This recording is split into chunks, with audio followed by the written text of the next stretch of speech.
Marcus Chen pressed his back against the cold stone wall of the ancient castle, his breath forming small clouds in the frigid air. The plasma rifle in his hands hummed softly, its energy cell showing only 30% charge remaining. Around him, the sounds of battle echoed through the corridors as his unit fought desperately against the Vorthak invasion force. The mission had started simple enough.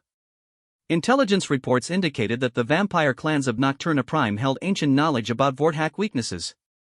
The human military needed that information to turn the tide of a war that had already claimed 3 colony worlds. Marcus and his team were supposed to establish first contact, negotiate an alliance, and extract the data. Instead, they had walked into a massacre. The Vorthak had arrived first, their crystalline ships descending like dark angels upon the vampire homeworld. The ancient beings who had ruled the night for millennia found themselves outmatched by technology that could turn their greatest strength into weakness. Solar bombardment weapons bathed entire continents in artificial sunlight, reducing proud vampire cities to ash and screams. Marcus rounded a corner and froze. Before him stretched a grand throne room, its vaulted ceiling lost in shadows. Massive pillars carved with ancient symbols supported the weight of centuries above. But what caught his attention was the figure slumped against the base of an obsidian throne. She appeared young, perhaps 20 in human terms, though Marcus knew vampire ages were deceiving. Her skin was pale as moonlight, contrasting sharply with long black hair that fell like silk across her shoulders. An elaborate dress of deep crimson clung to her form, though it was now torn and stained with what could only be blood. Her eyes, a striking violet color, were closed, and her breathing came in shallow gasps. Around her lay the bodies of what must have been her guards. Their armor, ornate and ceremonial, had been no match for Vorthak energy weapons.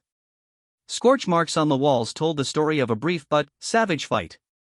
Marcus approached cautiously, his rifle trained on the potential threat. Vampires were dangerous, even wounded ones. But, as he drew closer, he could see the extent of her injuries. A massive wound gaped across her abdomen, the edges blackened by Vorthak weapons. Her left arm hung at an unnatural angle, clearly broken. Most concerning of all, she was bleeding freely from multiple cuts, her life essence pooling on the ancient stone floor. "Human," she whispered without opening her eyes. Her voice was like music, even weakened by pain. "I can smell you. Your warmth, your pulse, your fear." Marcus kept his weapon ready but knelt beside her. "I'm not here to hurt you. I'm looking for survivors." A bitter laugh escaped her lips. "Survivors? The proud houses of Nocturna are ash. The great lords who ruled for 10,000 years are dust. I am Princess Lyralii, last daughter of the Blood Moon dynasty, and I am dying." "Not if I can help it," Marcus said, surprising himself. He had been trained to view vampires as potential allies, but also as predators. Yet something about her desperate situation triggered his protective instincts. She opened her eyes then, and Marcus found himself staring into depths that seemed to hold centuries of wisdom and sorrow. "You would help me? A creature your kind fears?" "You're not the enemy here," Marcus replied, gesturing to the destruction around them. "The Vorthak are." Princess Lyralii studied his face with those ancient eyes. "The weapon that struck me was poisoned with quantum disruptors. It prevents my natural healing, ensures a slow death. There is only one way to counter it, but it requires a sacrifice I cannot ask." "What kind of sacrifice?" "Fresh blood, freely given, from a living donor. But not just any blood. It must come from one who has seen battle, who carries the essence of conflict and survival. The transfusion would cleanse the poison, but at great cost to the giver." Marcus looked at his plasma rifle, then at the dying princess. His team was scattered, possibly dead. The mission was likely a failure.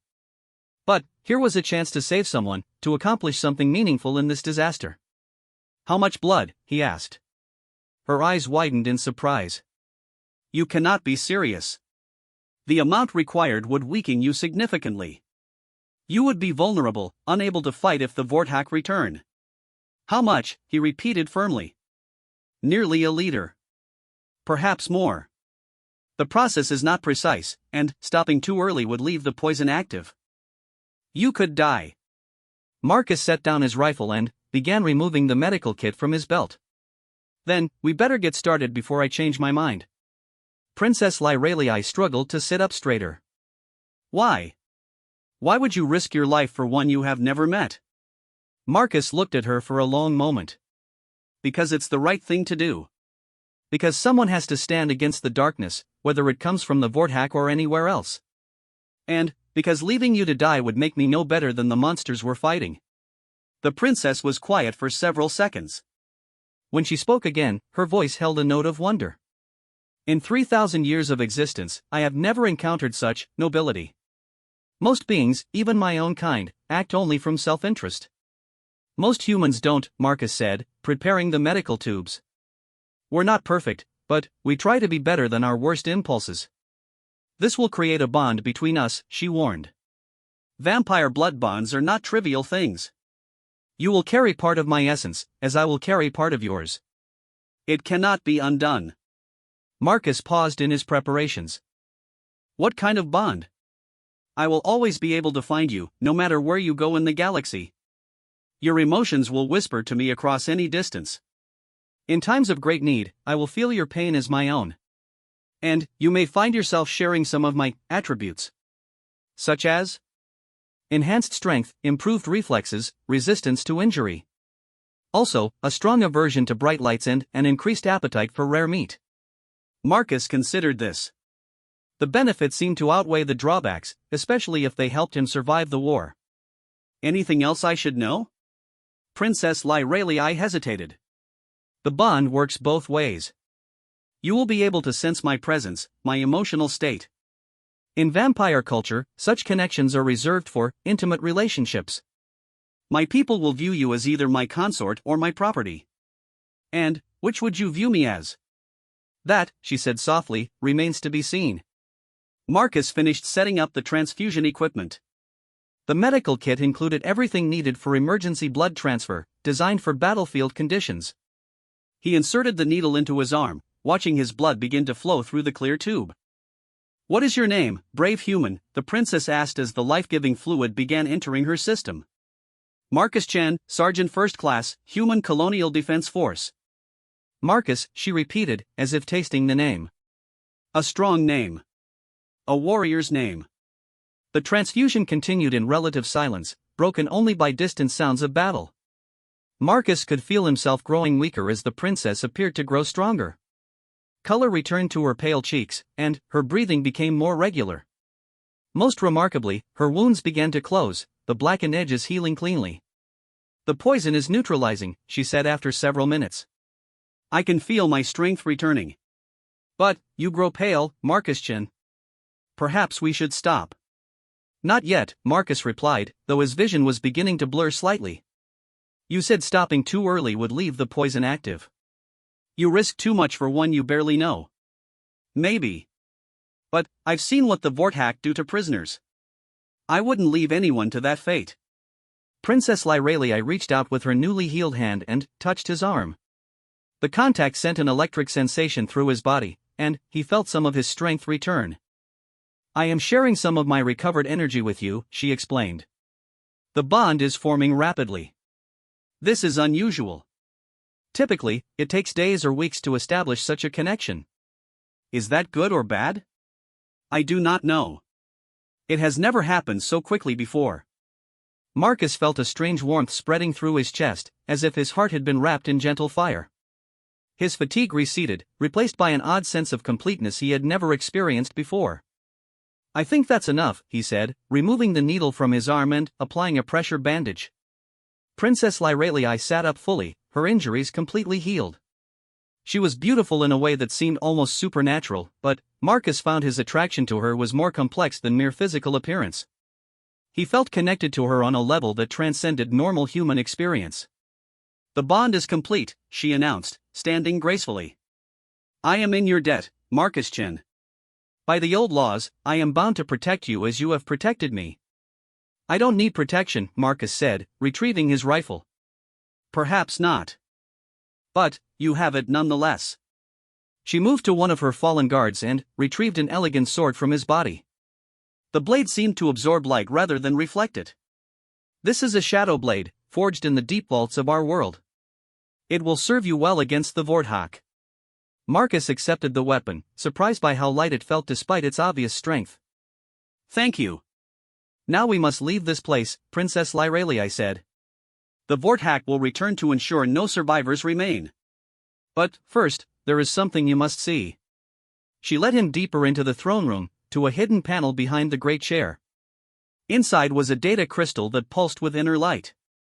This contains the information your kind sought. Every weakness the Vorthak possess, every tactical advantage that can be exploited. My ancestors have fought them before, in ages past. This knowledge cost many lives to gather. Marcus took the crystal reverently. This could change everything. I hope so. The Vorthak must not be allowed to spread their darkness further. She paused, looking around the ruined throne room. This was my home for over a century. Now it is just another tomb. I'm sorry for your loss. As am I sorry for yours. I can feel through our bond that you have lost comrades in this battle. Marcus nodded grimly. Good people. They deserved better. They will be avenged, Princess Lyralii said with quiet intensity. This I swear by the old blood. A rumble from above indicated the return of Vorthak ships. Marcus checked his rifle charge and found it had mysteriously increased to full power. Another benefit of our connection, the princess explained. My life force can enhance your equipment, just as yours sustained mine. Useful, Marcus admitted. Come. There is a hidden passage that leads to the spaceport. If your ship still functions, we can escape this graveyard. As they moved through secret corridors known only to vampire royalty, Marcus reflected on how drastically his life had changed in just 1 hour. He had gone from a simple soldier to being blood-bonded with an alien princess, carrying information that could save humanity, and possessing abilities he was only beginning to understand. Marcus, Princess Lyralii said as they approached the passage exit. Yes? Thank you. Not just for saving my life, but for showing me that honor still exists in this dark galaxy. I had begun to believe that nobility died with the ancient days. There are more humans like me, Marcus said. We're not all saints, but we try to do what's right. Then, perhaps there is hope after all. They emerged into the spaceport to find Marcus's ship intact but surrounded by Vorthak search parties. The crystalline aliens moved with mechanical precision, their energy weapons scanning for any signs of life. 12 of them, Marcus counted. Too many for a direct assault, even with my enhanced abilities. Leave them to me, Princess Lyralii said, her eyes beginning to glow with inner fire. I have centuries of anger to unleash, and, thanks to your gift, I am stronger than I have ever been. Wait, Marcus caught her arm. We do this together or not at all. The bond goes both ways, remember? She smiled, and, for the first time, it was an expression of genuine warmth rather than bitter irony. Together, then. Let us show these invaders what happens when they threaten those under our protection. Marcus raised his rifle while Princess Lyralii drew upon powers that had slept in vampire bloodlines for millennia. The battle that followed would be remembered in both human and vampire legends, the first of many times when their unlikely partnership would stand against the darkness that threatened to consume the galaxy. As they charged into combat, Marcus felt a sensation he had never experienced before. Through the blood bond, he could feel Princess Lyralii's fierce joy in battle, her determination to protect what remained of her people's legacy. In return, she felt his steady courage, his unwavering commitment to doing what was right regardless of the cost. Together, they were more than the sum of their parts. Together, they would forge a new destiny among the stars. The Vorthak search party never saw them coming. Marcus moved with inhuman speed, the blood bond enhancing his reflexes beyond normal human limits. His plasma rifle sent bursts of superheated energy into crystalline bodies while Princess Lyralii flowed between enemies like living shadow, her stolen sword cutting through Vorthak armor as if it were paper. The battle lasted less than 3 minutes. When the last alien fell, Marcus found himself breathing hard but exhilarated. The enhanced strength coursing through his veins felt intoxicating, but also strangely natural, as if his body had been waiting for this awakening. Your ship is undamaged, Princess Lyralii observed, running her fingers along the hull of the human vessel. The Vorthak were searching, not destroying. They seek survivors to interrogate. Then, we better not give them the chance, Marcus replied, activating the boarding ramp. Can you pilot? I have some experience with spacecraft, though human designs are unfamiliar to me. They hurried aboard just as more Vorthak dropships appeared in the distance. Marcus strapped himself into the pilot's seat while the princess took the co-pilot position, her elegant hands dancing across unfamiliar controls with surprising competence. "Navigation system is active," she reported. "Where do we go?" "Your fleet?" Marcus hesitated. "The fleet might not trust you. Some humans still view vampires as threats." "And they would be correct," Princess Lyralii said matter-of-factly. "My kind has hunted yours before. But circumstances have changed. The Vorthak are a greater danger than old prejudices." The ship lifted off smoothly, climbing through Nocturna Prime's thin atmosphere. Behind them, the vampire homeworld burned under continued bombardment. Ancient cities that had stood for millennia were being reduced to radioactive craters. "There is a human research station 3 systems over," Marcus said, plotting a course. "Dr. Sarah Reeves runs xenobiology studies there. She might be more open-minded than military command." "This Dr. Reeves studies alien biology?" "She's brilliant. If anyone can help us understand the full implications of our bond, it would be her." Princess Lyralii nodded, but Marcus could sense her unease through their connection. The sensation of feeling another's emotions was still strange to him, like hearing whispers in a foreign language that his heart somehow understood.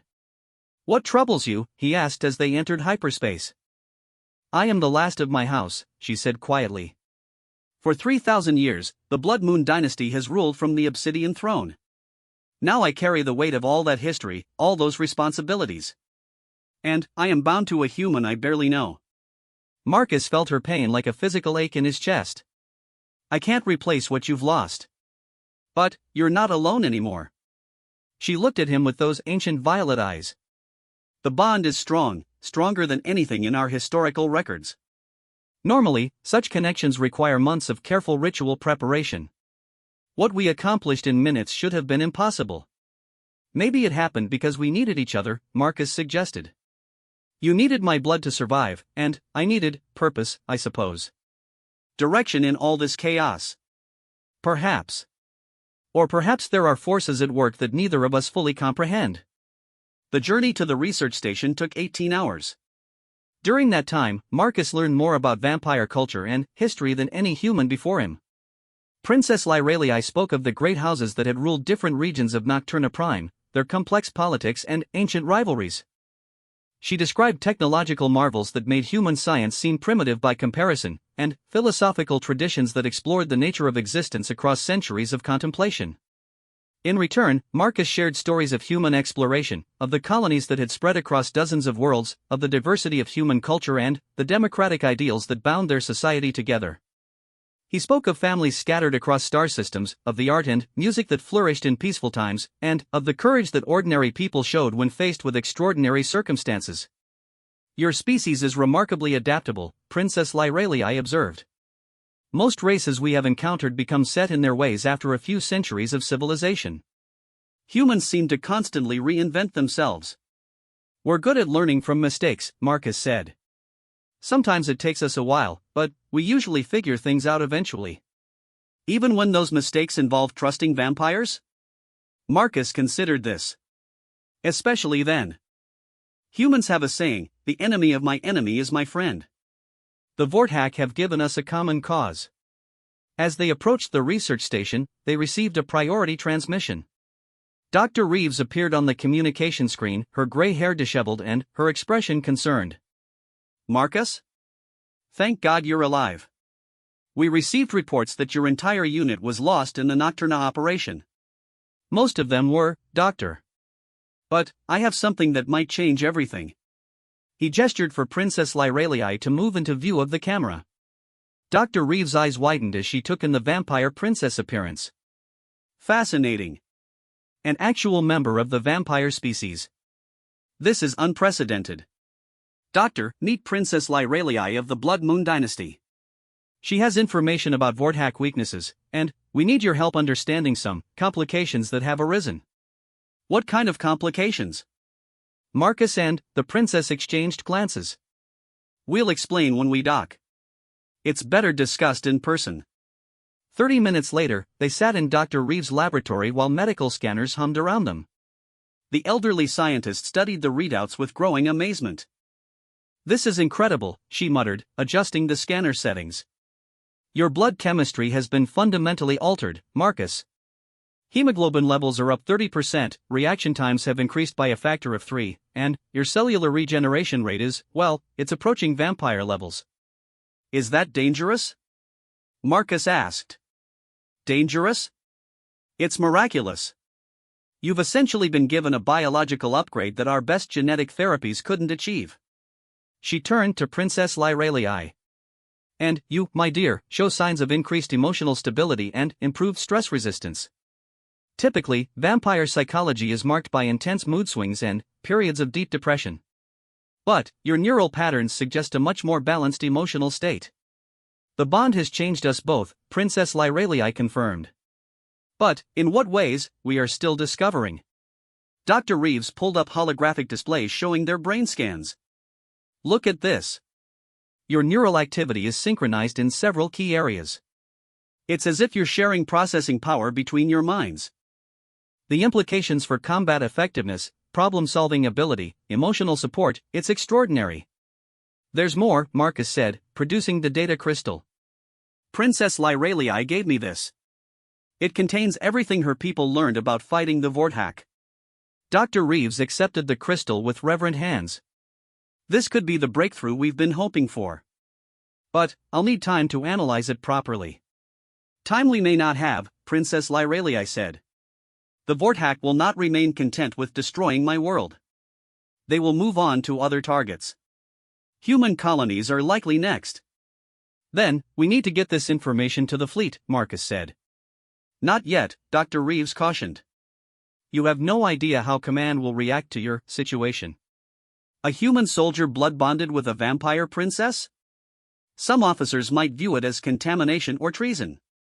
Then, what do you suggest? We test the combat applications first. Prove that your bond makes you more effective against the Vorthak, not less. Give command concrete results they can't ignore. How? Dr. Reeves smiled grimly. There's a human mining colony under Vorthak attack 3 days from here. Colony New Brisbane. They've been sending distress calls for the past 12 hours. The fleet can't reach them in time, but a small, fast ship might be able to slip through the blockade. Marcus looked at Princess Lyralii. Through their bond, he could feel her eagerness for action, her desire to strike back at the aliens who had destroyed her world. A rescue mission, he said. Just the two of us. It would be dangerous, Dr. Reeves warned. The Vorthak have at least 3 heavy cruisers in the system. But, if you could save even some of the colonists, demonstrate the effectiveness of human-vampire cooperation. Command would have to listen, Marcus finished. Princess Lyralii stood, her hand moving to the shadow blade at her side. I have sworn an oath to protect Marcus Chen. If he goes to aid these humans, I go with him. And, I've seen what the Vorthak do to prisoners, Marcus said. Those colonists don't deserve that fate. Dr. Reeves nodded slowly. Very well. But, I want continuous data transmission during your mission. Every aspect of how your bond affects your performance needs to be documented. Understood. They spent the next 6 hours preparing. Dr. Reeves provided additional weapons and medical supplies while analyzing the vampire data crystal.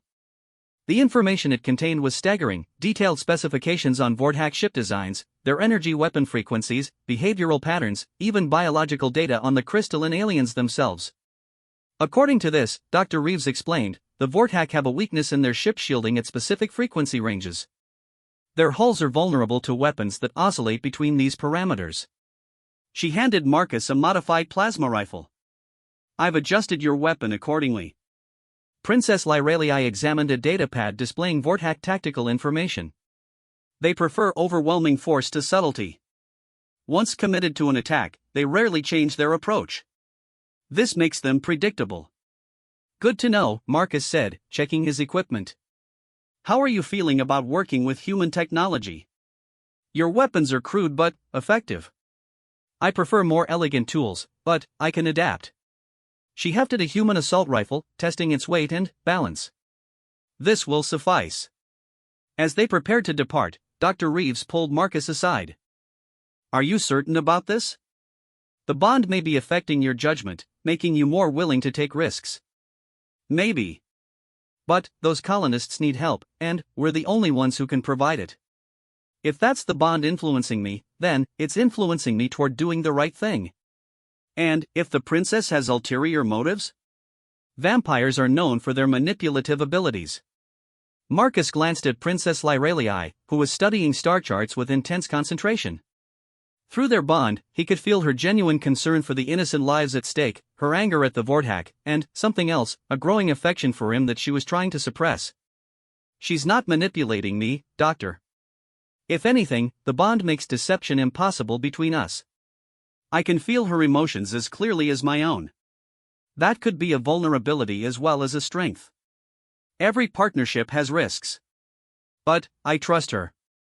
Dr. Reeves sighed. Then, may the stars watch over you both. And, Marcus? If this works, if you can prove that human-vampire cooperation is viable, it could change the course of the war. No pressure at all, Marcus said with a wry smile. They launched 20 minutes later, their small ship racing toward the embattled colony. In the co-pilot seat, Princess Lyralii monitored long-range sensors while Marcus pushed their engines to maximum velocity. 3 Vorthak cruisers confirmed, she reported. They're maintaining a standard blockade formation around the planet. Surface bombardment appears to be selective, targeting population centers rather than infrastructure. They want the mining facilities intact, Marcus realized. This isn't just an extermination raid. They're planning to occupy the colony. Which means they'll want prisoners for interrogation and forced labor. The colonists' suffering will be prolonged. Marcus felt her anger through their bond, a cold fury that made his own blood burn with righteous indignation. The sensation was intoxicating, but also clarifying. He had never felt so motivated to fight, so certain of his purpose. How do we get past the blockade? He asked. Princess Lyralii studied the tactical display. Here, she pointed to a gap between 2 cruisers. If we approach from the system's asteroid field, we can mask our signature until we're close enough to make a fast run to the surface. That's cutting it close. We'll be under fire for at least 30 seconds. Our bond will make us more effective pilots than they expect. We can share reflexes, coordinate our responses without verbal communication. They will not anticipate such precision from a single small craft. Marcus nodded, adjusting their course. Let's go save some people. As they approached the asteroid field, both could feel their bond strengthening in response to the coming danger. They were no longer just Marcus Chan and Princess Lyralii fighting alongside each other. They were becoming something new, something unprecedented in galactic history. Together, they would show the Vorthak what it meant to face the combined might of human courage and vampire fury. The rescue of New Brisbane would be just the beginning of a partnership that would reshape the war and forge a new alliance between species that had once been enemies. The future of both races might well depend on the success of their mission, and neither of them intended to fail. The asteroid field around New Brisbane stretched for millions of kilometers, a maze of spinning rock and metal debris from ancient cosmic collisions. Marcus piloted their small ship between the largest fragments while Princess Lyralii monitored the Vorthak patrol patterns on long-range sensors. 2 scouts just passed our position, she whispered, though their voices couldn't carry through space. The bond between them had made their communication almost telepathic in nature. They're moving in a predictable search grid. Marcus nodded, feeling her awareness merge with his own as they navigated the treacherous field. Her enhanced senses picked up gravitational anomalies his human perception would have missed, while his tactical training identified the best approach vectors. Together, they moved through the asteroid maze with a precision that would have been impossible for either alone. There, Princess Lyralii pointed to a gap in the Vorthak formation. The cruiser Dread Harmonies has moved to engage a group of civilian ships trying to escape. If we time this correctly, we can slip through their sensor net. How do you know the ship's name? Vampire records include detailed intelligence on Vorthak vessels. We fought them before, remember? That particular cruiser destroyed 3 of our outer settlements 2 centuries ago. Marcus felt her old anger flaring through their bond, mixed with fresh determination. Personal score to settle? Among others. They emerged from the asteroid field at maximum velocity, their ship's stealth systems straining to hide their heat signature from Vorthak sensors. Below them, New Brisbane burned. The human colony sprawled across a temperate continent, its cities connected by gleaming transport tubes and surrounded by vast mining complexes that had made it one of the wealthiest settlements in this sector. Now smoke rose from dozens of impact craters where Vorthack bombardment had struck civilian targets. The planetary shield generators had been knocked offline in the initial attack, leaving the colonists defenseless against orbital bombardment. Reading approximately 50,000 human life signs, Princess Lyralii reported, her fingers dancing across the scanner controls with inhuman speed.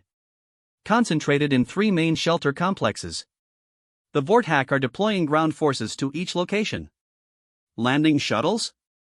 12 that I can detect. Each carries approximately 40 Vorthack soldiers in full battle armor. Marcus did quick math in his head. Nearly 500 alien soldiers against civilian refugees. The colonists had some militia units, but they would be vastly outgunned and outnumbered. We need to even those odds, he said, diving toward the planet's surface. Agreed. I suggest we target the shuttle formations first, eliminate their reinforcements before engaging the ground forces already deployed. The first Vorthack shuttle formation was heading toward the northern shelter complex when Marcus and Princess Lyralii intercepted them.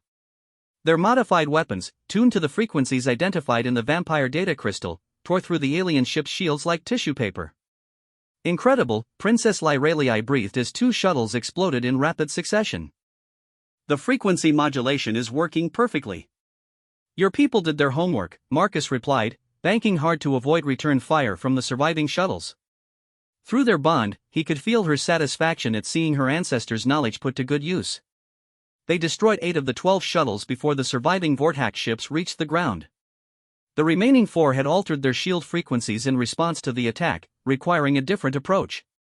They're adapting faster than expected, Marcus observed as they landed near the northern shelter complex. The Vorthack are not stupid, merely overconfident. But their ground forces will be less adaptable than their pilots.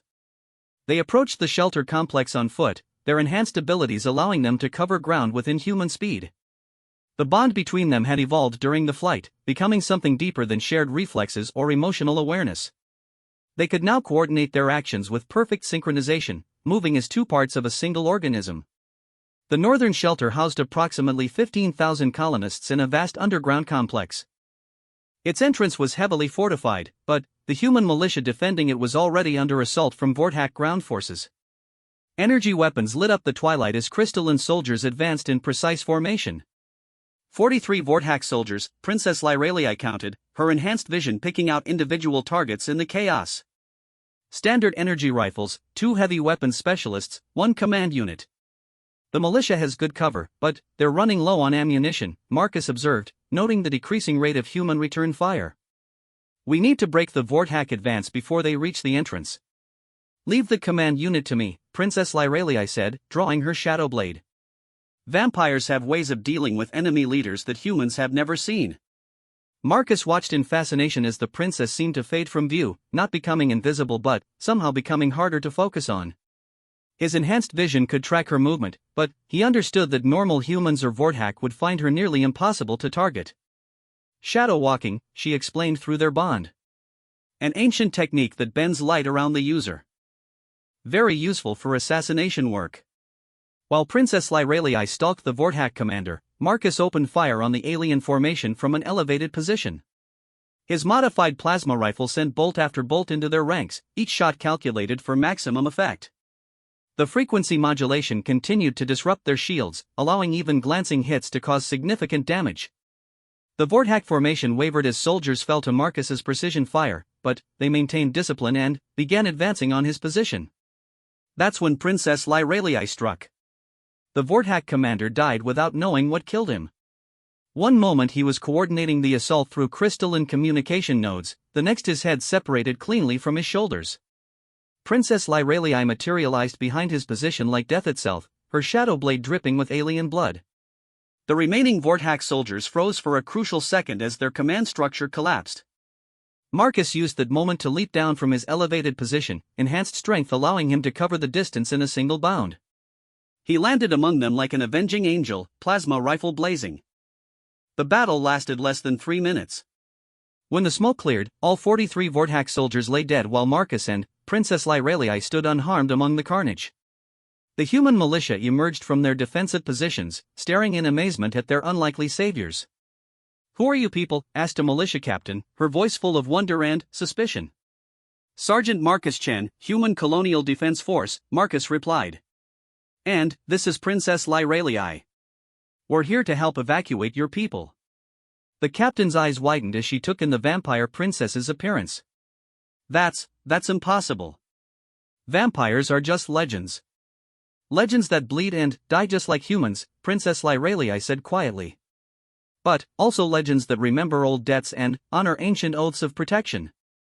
"We don't have time for explanations," Marcus interjected.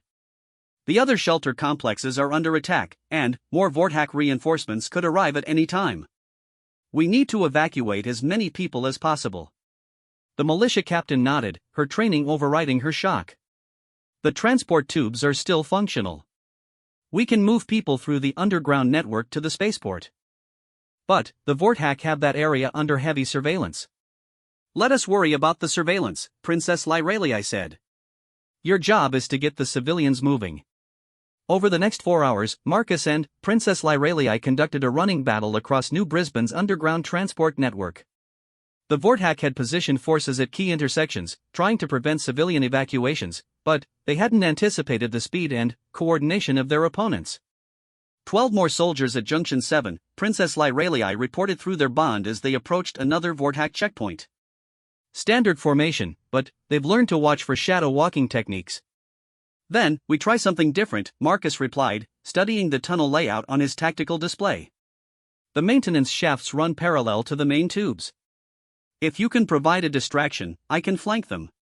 Or we could use the new ability I've been sensing through our bond," she suggested. "Something is awakening in you, Marcus Chen. Something that goes beyond enhanced reflexes and improved strength." Marcus paused, feeling the truth of her words. For the past hour, he had been aware of a growing energy within himself, a power that felt both foreign and completely natural. "What kind of ability?" "Touch the wall," she instructed.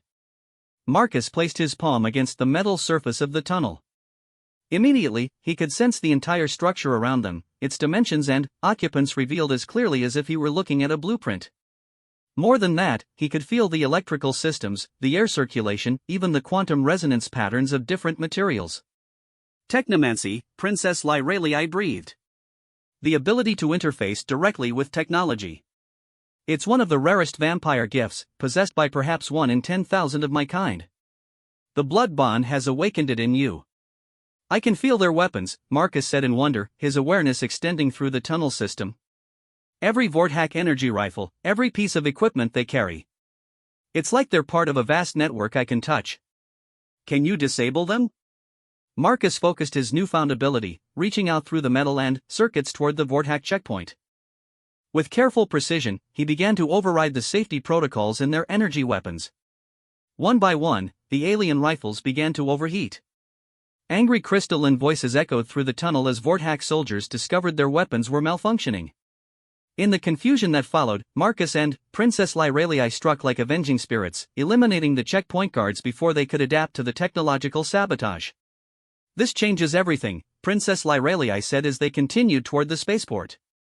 "A human with technomancy abilities, especially one enhanced by vampire blood, you could potentially interface with Vortak ship systems directly." "You mean hack their cruisers?" "I mean take control of them completely."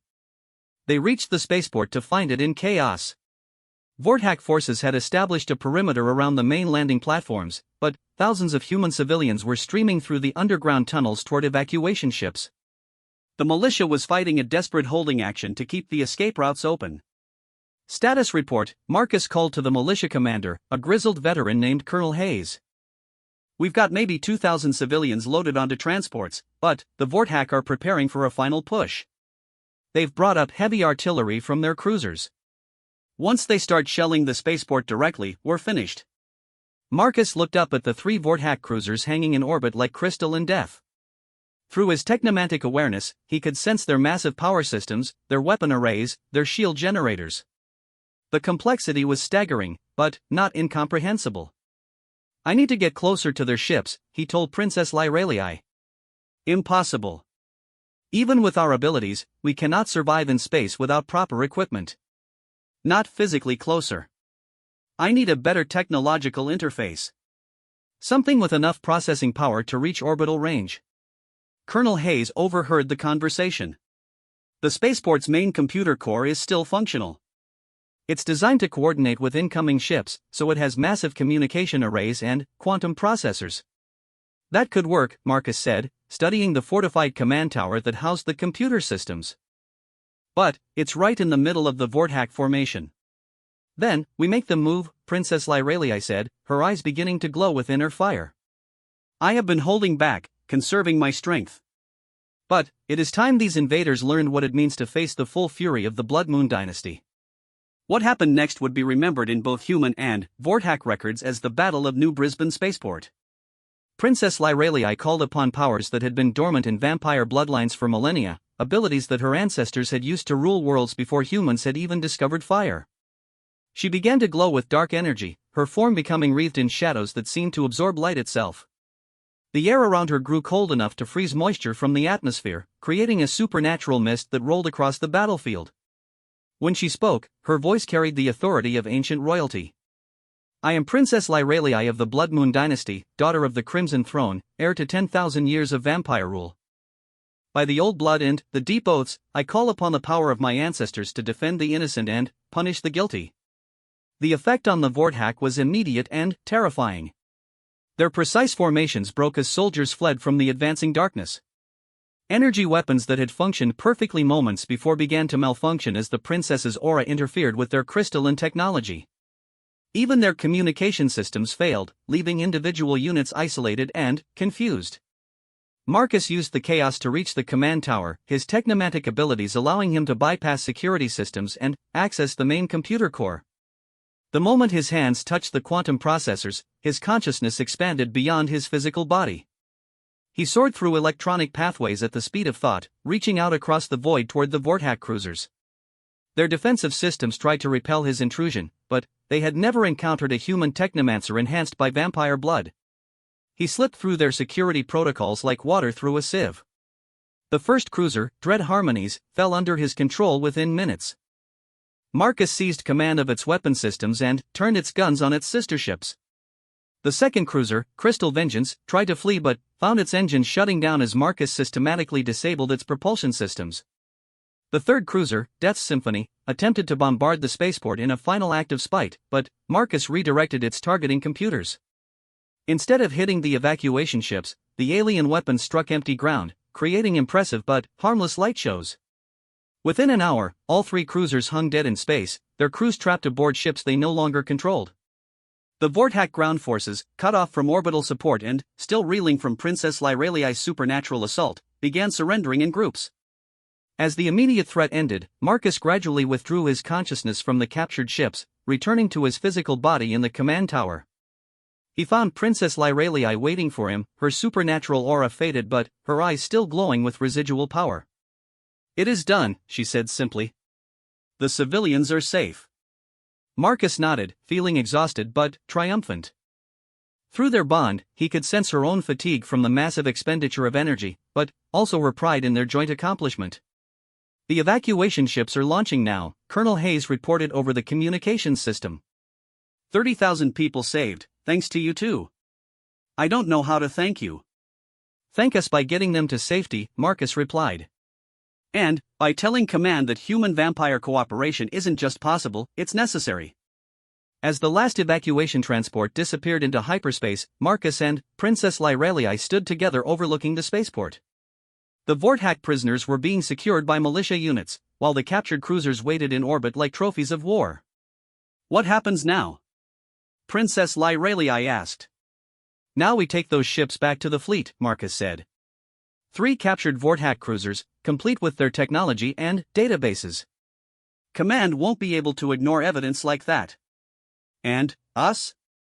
What happens to our bond?"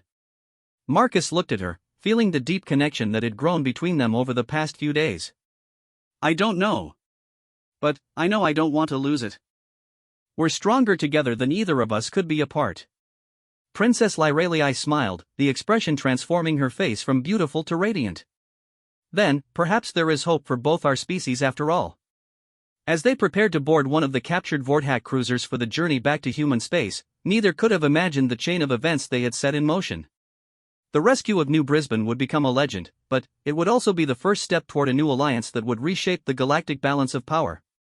The war against the Vorthack was far from over, but humanity and vampirekind now had a fighting chance. Together, they would forge a future where the darkness between the stars held no terror, because they carried their own light within their united hearts.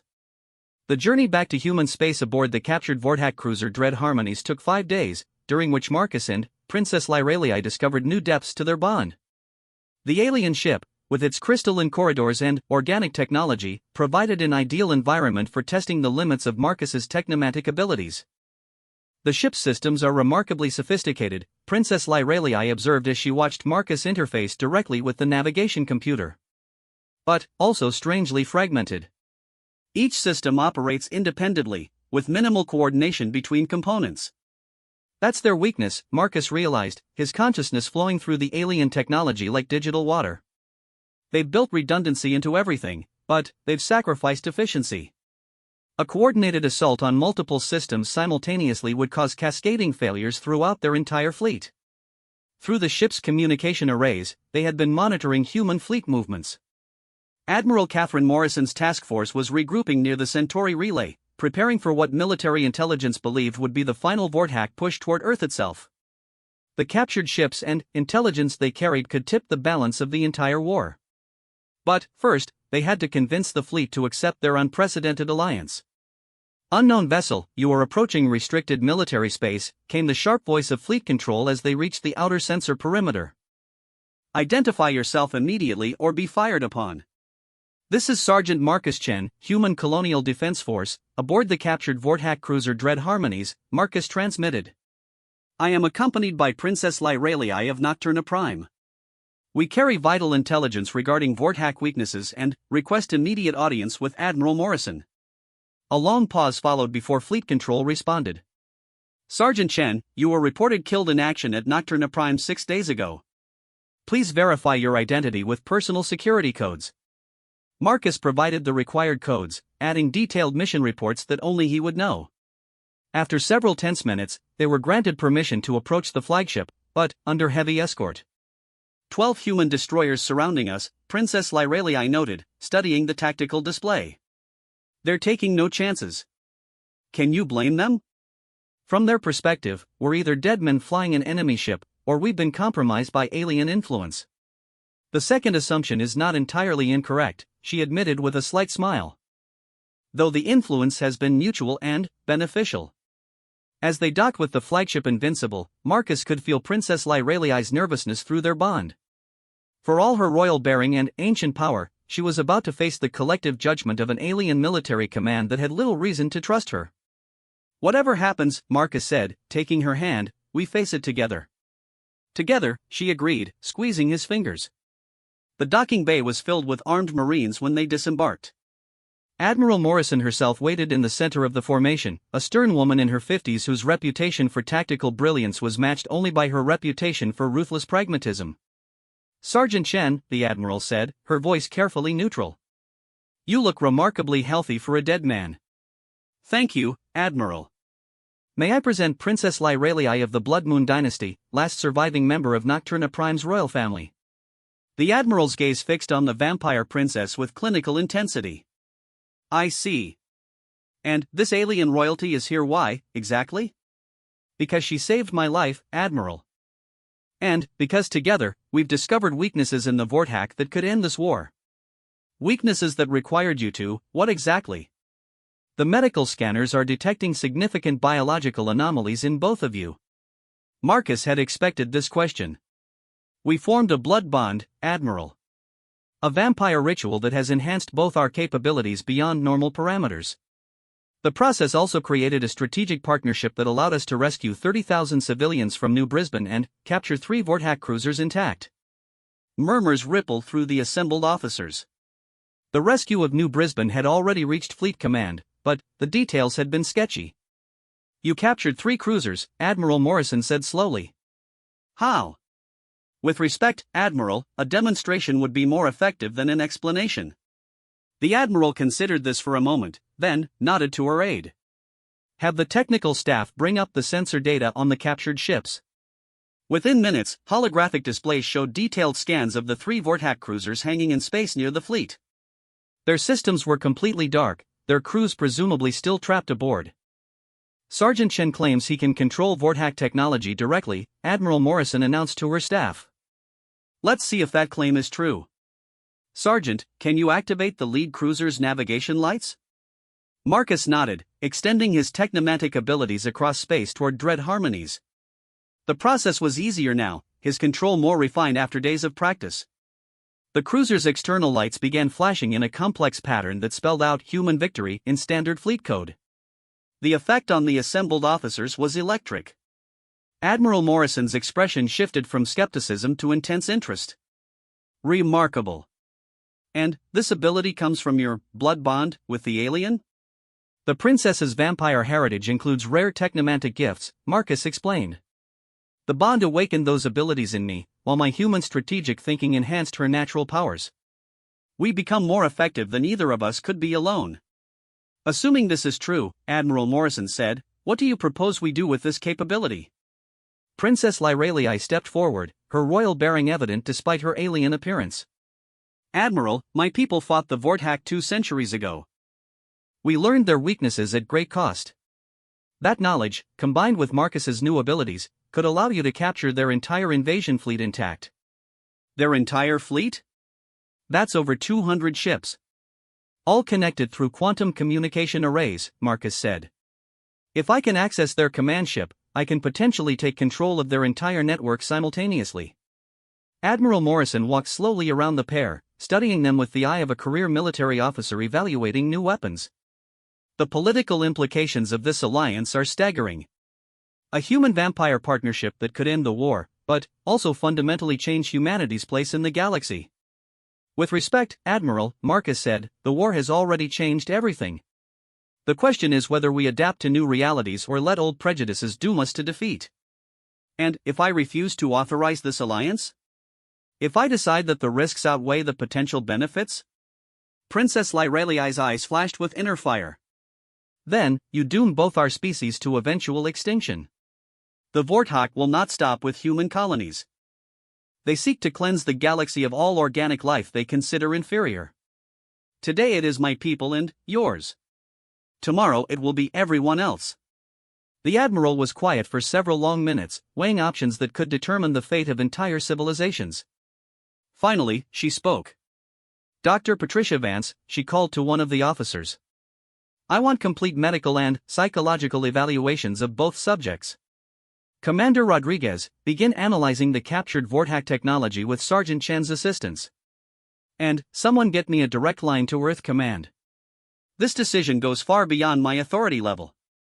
Over the next 18 hours, Marcus and Princess Lyralii underwent intensive testing. Medical scanners confirmed that their blood bond had created unprecedented biological enhancements. Psychological evaluations showed remarkable mental compatibility and emotional stability.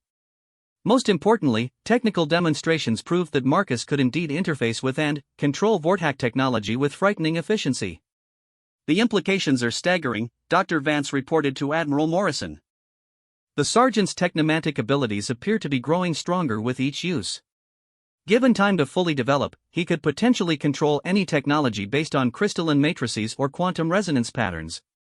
That describes approximately 60% of known alien technology, Commander Rodriguez added. Including some of our own more advanced systems. Admiral Morrison nodded grimly. Which makes him either our greatest asset or our most dangerous threat, depending on his loyalties. My loyalties haven't changed, Admiral, Marcus said when called before the command staff. I'm still a human soldier fighting for human survival. The bond with Princess Lyralii enhances my abilities, it doesn't control my decisions. And, what of the princess's loyalties? Her people have no particular reason to love humanity. Princess Lyralii answered for herself. My people are dead, Admiral Morrison. The Vorthack saw to that. My loyalty now is to Marcus Chen, who saved my life when he had every reason to let me die. Through our bond, his cause has become mine. If protecting humanity protects him, then, I will fight for humanity's survival with every power at my command. Even against other vampire survivors, should any be found? There are no other survivors, Admiral. I felt each death through our ancient blood connections. I am the last of my kind. This statement hung in the air like a death knell. The idea that an entire species had been wiped out by the Vortak drove home the existential nature of the threat they all faced. Very well, Admiral Morrison said finally. I've received authorization from Earth Command to proceed with this alliance on a trial basis. But, understand this, both of you, the slightest sign of betrayal or instability, and this partnership ends permanently. Understood, Admiral, Marcus replied. Good. Now, let's discuss how we're going to use your unique capabilities to capture a Vortak command ship. The planning session that followed would later be studied in military academies as a masterpiece of unconventional tactical thinking. Using intelligence from the vampire data crystal, combined with Marcus's growing understanding of Vortak technology, they developed a strategy that could theoretically turn the aliens' greatest strength against them. The Vortak command hierarchy relied heavily on quantum-linked communication systems that allowed instant coordination across vast distances. This network made their fleets incredibly efficient, but it also created a single point of failure that could be exploited by someone with the right abilities. If Marcus can access the command ship's central processor, Princess Lyrelii explained, he should be able to propagate his control through the entire network. Every ship linked to the command vessel would fall under human control simultaneously. The risks are enormous, Commander Rodriguez pointed out. If the Vortak detect the intrusion before it's complete, they could sever the network connections and leave Marcus trapped aboard their flagship. Or they could overload the quantum links and kill every living thing within the network range, Dr. Vance added grimly. The alternative is watching them systematically destroy every human world, Admiral Morrison said. We've already lost 3 colonies. Earth itself could be next. Marcus felt Princess Lyrelii's support through their bond, her confidence in his abilities strengthening his own resolve. I can do this, Admiral. We can do this. But we'll need to get close enough to their command ship for a direct interface. Leave that to me, Admiral Morrison said with a predatory smile. I've been planning a surprise for our crystalline friends. It's time to show them what human ingenuity can accomplish when properly motivated. As the meeting concluded and plans began taking shape, Marcus realized that everything had led to this moment. The blood bond with Princess Lyrelii had been just the beginning. Now they stood on the threshold of an operation that could save humanity or doom it forever. Through their connection, he felt her thoughts mirror his own. They had come too far to falter now. Whatever the cost, whatever the risk, they would see this through to the end. The fate of 2 species rested in their joint hands, and neither intended to let the galaxy fall to darkness while they still drew breath. The final confrontation came at the edge of the Sol system, where the Vortak invasion fleet had gathered like a crystal plague among the outer planets. 237 ships of various classes hung in perfect formation, their commanders confident that no force in the galaxy could stand against their assembled might. They had not anticipated Admiral Morrison's desperate gambit. Operation Trojan Dawn is a go, came the Admiral's voice over the communications array as Marcus and Princess Lyrelii prepared for what could be their final mission. Remember, you have exactly 17 minutes from initial contact to complete the network intrusion. After that, we withdraw whether you've succeeded or not. Marcus nodded, checking the modified environmental suit that would allow him to survive aboard the Vortak command ship. Princess Lyrelii wore a similar suit, though her vampire physiology required fewer life support modifications. The infiltration ship is ready, reported Captain Elena Vasquez from the pilot's seat. The veteran officer had volunteered to pilot the stealth craft that would deliver them to their target, knowing it was likely a suicide mission. Their ship was a masterpiece of human engineering and desperation. Constructed using salvaged Vortak technology and powered by a modified vampire crystal that Princess Lyrelii had provided from her ancestral possessions, it could mimic Vortak sensor signatures perfectly. To the alien fleet, it would appear to be a damaged scout returning from patrol. The command ship is designated Absolute Dominion, Princess Lyrelii reported, studying the tactical display. According to our intelligence, it carries the Supreme Fleet Commander and houses the primary quantum communication array. Readings show approximately 3,000 crew members aboard, Marcus added, his technomantic senses already reaching out toward their target. The ship's quantum core is massive. I've never encountered anything that complex before. Can you handle it? Captain Vasquez asked. We'll find out, Marcus replied, feeling Princess Lyreliai's confidence flowing through their bond. The approach took 40 minutes, during which they maintained perfect stealth while the human fleet prepared its diversionary attack. Admiral Morrison had committed every available ship to a frontal assault on the Vortak formation's edge, drawing attention away from the infiltration attempt. Beginning docking sequence, Captain Vasquez announced as they approached Absolute Dominion's shuttle bay. The Vortak are accepting our damaged scout identity. You're clear to proceed. Marcus and Princess Lyreliai moved swiftly through the alien ship's corridors. The vampire princess's shadow-walking ability kept them hidden from patrols while Marcus used his technomantic senses to navigate toward the quantum core. The ship's layout was unlike anything they had encountered before, with passages that seemed to twist through dimensions that defied standard geometry. The quantum core is 3 levels down, Marcus reported through their bond. But the pathway is strange. The ship's interior exists in folded space.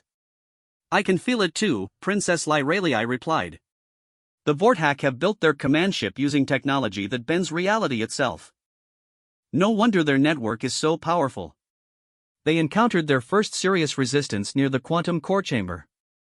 50 Vortak guard units stood in perfect formation around the entrance, their crystalline forms gleaming under the ship's organic lighting. These were not ordinary soldiers but elite warriors bred specifically for ship defense. Too many for direct assault, Marcus whispered. Perhaps not, Princess Lyreliai said, her eyes beginning to glow with inner fire. The blood bond has given you technomancy, but it has also enhanced my own ancient powers.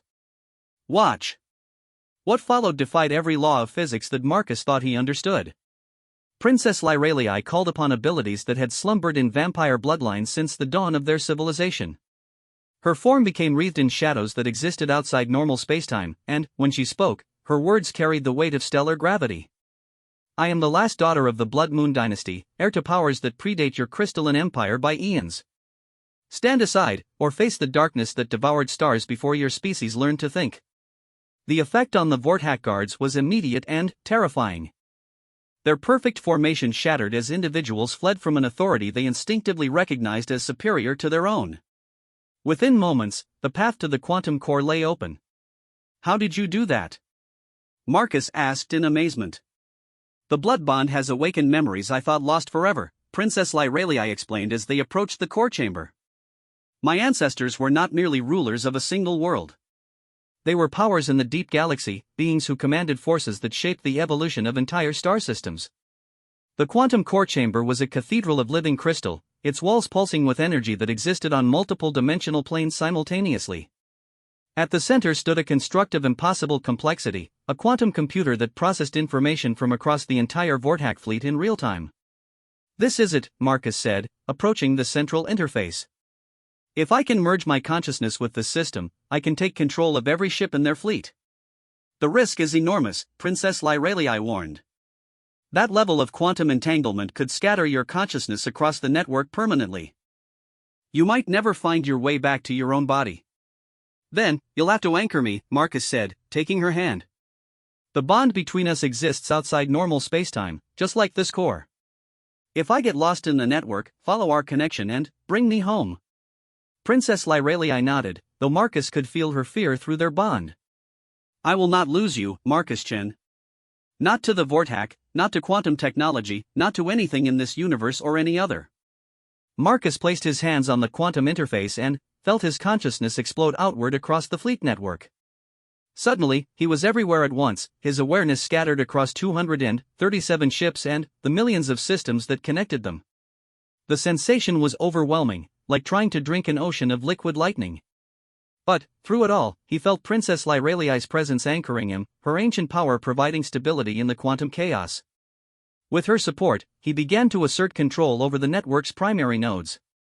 Ship by ship, system by system, the Vortak fleet fell under human command.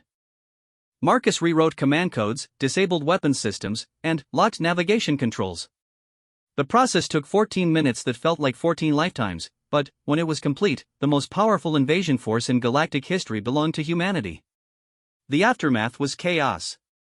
Across the fleet, Vortak crews found themselves prisoners aboard their own ships as human naval teams boarded vessel after vessel. Some aliens surrendered immediately, understanding that resistance was futile. Others fought to the end, preferring death to the shame of defeat. But the outcome was never in doubt. In a single stroke, humanity had captured technology that would advance their civilization by centuries and eliminated the Vorthack threat forever. As Marcus slowly withdrew his consciousness from the quantum network, he found Princess Lyralii waiting for him in the chamber, her face radiant with pride and relief. "Welcome back," she said softly, helping him stand on unsteady legs. "Did we do it?" he asked, still disoriented from the quantum merge. "Look," she gestured to the chamber's display screens, which now showed human fleet signatures surrounding every captured Vorthack vessel. Admiral Morrison's voice crackled over the communications array. "All units, this is Admiral Morrison. Operation Trojan Dawn is a complete success. The Vorthack invasion fleet has surrendered. Repeat, the enemy fleet has surrendered. The war is over." Marcus and Princess Lyralii stood together in the quantum chamber, listening to cheers erupting across the human fleet. Through their bond, they shared a moment of perfect understanding. They had saved both their species and forged an alliance that would reshape the galaxy. "What happens now?" Princess Lyralii asked. "The war is over, but our bond remains. Will your people accept a future where humans and vampires work together?" "They'll have to," Marcus said, pulling her close. "We've proven that cooperation makes us stronger than either species could be alone. Besides, you're not just any vampire. You're Princess Lyralii of the Blood Moon Dynasty, and I'm not letting you go anywhere." She laughed, the sound like music in the crystalline chamber. "As if I would leave. I told you once that I am bound to protect you. That oath has no expiration date." "Good," Marcus said, leaning down to kiss her. "Because I have a feeling our real adventure is just beginning." 1 year later, Marcus Chen stood on the observation deck of the newly constructed Unity Station, watching human and Vorthack ships working together to rebuild the colonies that had been damaged in the war. The former enemy had proven remarkably adaptable once freed from their hierarchical command structure, contributing their advanced technology to joint construction projects across human space. "The Galactic Council session went well today," Princess Lyralii said, joining him at the viewport. Her appearance had changed over the months, becoming more human-like as their bond deepened, though she retained the ethereal beauty of her vampire heritage. 3 more species have applied for membership," Marcus noted. "Word is spreading that the Human-Vampire Alliance welcomes diversity rather than demanding conformity. A novel concept in galactic politics," she agreed. "Though I suspect some of our new allies have ulterior motives." "Let them come," Marcus said, putting his arm around her. "We've faced worse than political opportunists." Through their bond, they shared memories of the past year, the diplomatic negotiations that had established the new alliance, the technological advances that had emerged from combining human ingenuity with vampire knowledge, and the growing love that had blossomed between 2 beings who had started as strangers from different species. "Marcus," Princess Lyralii said softly, "there is something I must tell you." "What?" "The vampire reproductive cycle is complex. But our bond has created possibilities that should not exist." "I am with child." Marcus stared at her in amazement. How is that possible?" "The blood bond has changed us both in ways we are still discovering. Our child will be something new, a bridge between our species that embodies the best of both." Marcus felt overwhelming joy flowing through their connection. "A new generation for a new galaxy," he said wonderingly. "Indeed. And perhaps the first of many, if other human-vampire partnerships follow our example." As they watched the stars together, Marcus reflected on the incredible journey that had brought them to this moment. A simple mission to contact potential allies had become a love story that had literally changed the galaxy. The blood bond that had saved Princess Lyralii's life had evolved into something far greater than either could have imagined. "Do you ever regret it?" he asked. "Giving up your old life for this uncertain future?" Princess Lyralii smiled, her violet eyes reflecting the starlight. "My old life was ending when you found me. You didn't just save my life, Marcus Chen. You gave me a reason to live again, a purpose beyond mere survival." "I regret nothing." "Neither do I," Marcus said, holding her close as their child grew within her, the first of a new generation that would inherit a galaxy where cooperation had triumphed over conquest, where love had proven stronger than ancient hatreds. The stars stretched endlessly before them, full of promise and possibility. Together, they would face whatever challenges the future might hold, their bond unbreakable, their love eternal, their legacy written in the very fabric of space and time. The human warrior who had given his blood to save a dying vampire princess had gained far more than he had lost. He had found his destiny among the stars, and she had found her home in his heart.